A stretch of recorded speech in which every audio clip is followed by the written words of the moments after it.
Ghost story number 1. The Phantom minivan on Annandale Road. This first story was told by my older sister, who experienced it herself. Winter in the US can feel heavy and gloomy. The days are short, and the nights seem endless. Around 5 o'clock in the morning, it's still pitch dark outside. One winter morning, my sister was driving to work along Annandale Road, heading toward Arlington Boulevard. Annandale Road is just a simple two-lane road, one lane each way with bright streetlights on both sides. As she approached a small park with tennis courts and a narrow bridge over a stream, she noticed something strange up ahead. There was a white minivan driving with only its low beams on. Normally, drivers in the dark use their high beams, but this van just looked wrong. It was faint, blurry, almost unreal. Even stranger, it was driving the wrong way, coming toward her in her opposite lane, but moving slowly in the same direction. Suddenly, the minivan made a U-turn right there, in the narrow lane. My sister was stunned. There's no way a van that size could have turned around without crossing over the other lane. But somehow, it did. Then it pulled into a driveway of a house on the left side of the road. Just as my sister's car reached the spot, she glanced into the driveway expecting to see the van pulling in. Instead, it was already parked in the yard, completely dark, with its lights off. There's no way it parked that fast, she thought. It's impossible. Later, while thinking it over, she realized what she had seen, a ghost van. When she got to work, she told her American coworkers about it. They just looked at her and said, "You didn't know Annandale Road is haunted. Locals say that around 3 a.m. Some drivers have even reported seeing a person standing by the roadside in the exact same spot." Ghost story number 2. The spirit at the coffee shop. This story was told by a former coworker of mine. A couple of years ago, I worked at a coffee shop. One of the waitresses, a woman I knew well, claimed she was followed home by a ghost from the cafe and even all the way back to her hometown. This woman had lost her younger brother many years earlier. He had died before birth. She said that if he had lived, he would have been about 19 or 20 years old now, and she often felt his presence around her. One day, she took a week off to visit her family in the countryside, but just 2 days later, she came back unexpectedly, carrying a bag of custard apples. I asked her, "Why are you back so soon?" She just said, "I'll tell you later." At the shop, she went straight to the counter, spoke quietly to the owner, then placed fruit on a plate and lit incense. She cut one custard apple in half, ate one piece, and left the other half on the plate as an offering. Afterward, she finally explained. Back at her parents' house, she had fallen asleep exhausted from the trip. In her dream, her younger brother appeared and told her, "At your workplace, a young woman's spirit followed you home." She said she craved custard apples, but no one had ever offered them to her. "She wants you to eat half and give her the other half." She woke up drenched in sweat. Terrified, she cut her trip short and returned to the city the very next day. The moment she arrived, she went straight to buy custard apples and make the offering at the cafe just as her brother had told her. After that, she never dreamed of him again. The rest of us employees were so shaken by her story that, one by one, we all eventually quit the coffee shop. Ghost story number 3. The child's footprints on the ceiling. I'd been lurking on ghost forums for years, always reading other people's stories. But this one is mine, and it happened in Japan, in the very room I used to live in. Back then, I was renting a company-owned house. It was a 2-story building with 6 bedrooms. My first room was on the first floor, right next to the one where the haunting happened. Japanese doors are sliding panels without locks, and sometimes I'd wake up in the middle of the night to find my door mysteriously open. even though I was sure I had shut it before going to bed. At first, I thought it was just wind pressure from the heater inside versus the cold hallway outside. But the doors were solid, sealed wood and glass panels. There shouldn't have been any draft. I brushed it off until I moved into the larger room next door, the one with air conditioning. That's when things got strange. At night, I would sometimes wake up screaming, convinced someone had touched me. My first thought was a burglar, but this was Japan. People barely lock their doors, and home intruders are rare. Honestly, I was used to sleep paralysis from staying up late, so I didn't think much of it. Then one day, the girlfriend of a housemate came into my room. She happened to look up at the ceiling and froze. Above my bed, there was a tiny footprint. A perfect little child's foot pressed into the ceiling, complete with toes, heel, and even an ankle. But it wasn't dirt. It was purple, almost bruised looking, and looked as though the print had been slid across the plaster, like a child had pushed themselves upward and vanished into the ceiling. We were stunned. Everyone came in to look. The mark was impossible upside down, high above the bed. I cleaned it off with water and pretended nothing had happened. But the story didn't end there. Later, I learned the truth about the house long before. It had been an orphanage. A young girl had died there after slipping down the staircase. That same staircase was located right next to where my bed had been. Suddenly, everything made sense: the unexplained door opening, the strange touches at night, the footprint above my bed. It was as if the little girl had been trying to make her presence known, leaving the mark of her last fall. There had even been signs from the beginning. A small talisman of leaves, tied with folded white paper, had been hanging in the house for years, never decaying. But around the time we cleaned it out and threw it away, the footprint appeared.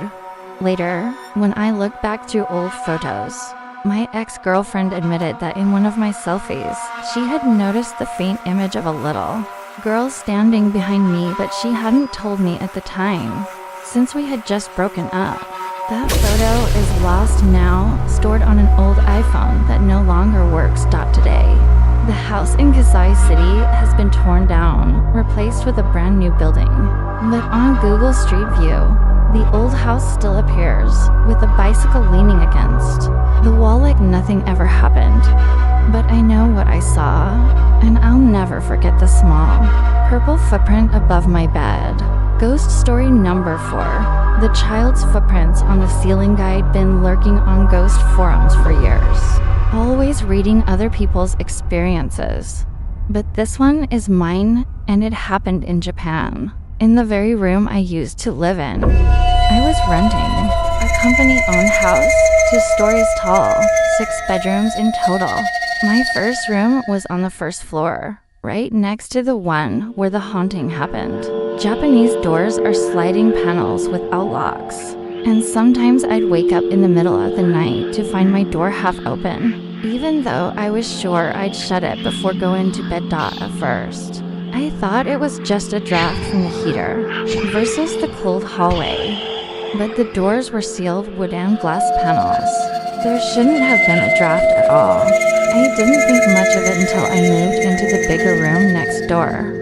That's when the nights got strange. I would jolt awake screaming, convinced someone had touched me. My first thought was a burglar. But in Japan, home intruders are rare. Honestly, I brushed it off as sleep paralysis. I'd had it before. Then one day, my housemate's girlfriend stepped into my room. She glanced up at the ceiling and froze. Right above my bed was a child's footprint. Not just a smudge, a perfect, tiny foot pressed into the plaster, complete, with toes, heel, and even the faint outline of an ankle. It wasn't dirt, it was purple, almost like a bruise.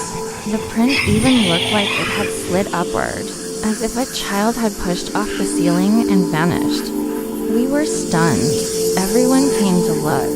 The mark was impossible upside down, high above the bed.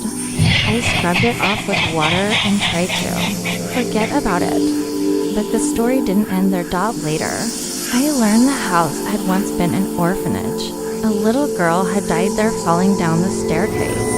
The same staircase that stood right beside my bed. Suddenly, it all clicked. The door opening on its own. The touches at night. The footprint overhead. She hadn't left. She wanted me to know she was still there. There had been signs, too. A string. Pelican made of leaves and folded white paper had been hanging in the house for years, never decaying. But when we finally threw it out, the footprint appeared. And then there was the photo. My ex later admitted that in one of my old selfies, she'd noticed the faint image of a little girl standing behind me. She hadn't told me at the time we'd just broken up. That picture is gone now, locked away in a dead iPhone. Today, the house in Kasai City is gone, torn down and replaced with a new one. But if you check Google Street View, the old house is still there. A bicycle leans against the wall, like nothing ever happened. But I know what I saw, and I'll never forget the small, purple footprint above my bed. Ghost story number 5. The American soldier who carried me home 45 years ago. When I was about 5 years old, something happened in Saigon that I will never forget. One late afternoon, my uncle asked my mother if he could take my brother and me out for a ride. For a child in those days, being taken around the city was pure joy. My brother hopped onto the back seat of my uncle's old Honda Dame motorcycle, while I sat in front, nestled in my uncle's arms, staring out at the busy streets. As we rode toward downtown Saigon, a light rain began to fall, big drops, but scattered and thin. My uncle's bike followed behind a GMC Army truck, the kind used by the South Vietnamese Army. For some reason, I couldn't take my eyes off the chain and metal hooks swinging from the truck's tailgate. It swayed hypnotically back and forth. And then, in one terrifying instant, the hook caught onto the handlebar of our Honda. There was no contest. The massive army truck pulled our little motorcycle off the ground as if it were a toy. The three of us flew in different directions. I was the smallest, so I was hurled the highest and the farthest, straight toward the pavement. The truck roared away, never stopping. Strangers rushed to help. Some picked up my uncle's wrecked Honda. Others helped my brother, who was scraped and bruised. But no one paid attention to me. I lay on the curb, covered in blood, broken, and frighteningly still. That's when he appeared. A U.S. Army officer. An American infantryman strode over. He crouched down, checked if I was still alive, then silently took off his brown military raincoat and wrapped it around my body. He didn't ask who I was. He didn't ask if anyone else was with me. He simply picked me up in his arms. Without a word, he stepped into the street, flagged down a taxi, and carried me to a hospital. But in the chaos, the taxi took us not to a hospital but to a maternity ward. Still, the doctors and nurses there treated me with care. They washed the blood away, stitched the wounds, bandaged my body until I looked like a small Egyptian mummy. Hours later, when I was finally stable, the American officer paid the bill, wrapped me again in his blood-soaked raincoat, and carried me outside. By now, night had fallen. The rain was heavier. The city was glowing with lights. And here is the part that chills me to this day. How did he know where to take me? I was unconscious. My family had no idea where I was.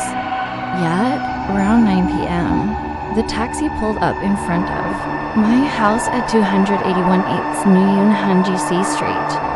My uncle opened the gate, and there stood the tall American soldier, holding me in his arms, covered in white bandages, wrapped in his raincoat stained dark with my blood. He stepped inside, laid me gently on the living room sofa, and walked out into the rain. Not a word spoken, not a thank you exchanged. He was gone. The only proof he had ever existed was the military raincoat he left behind.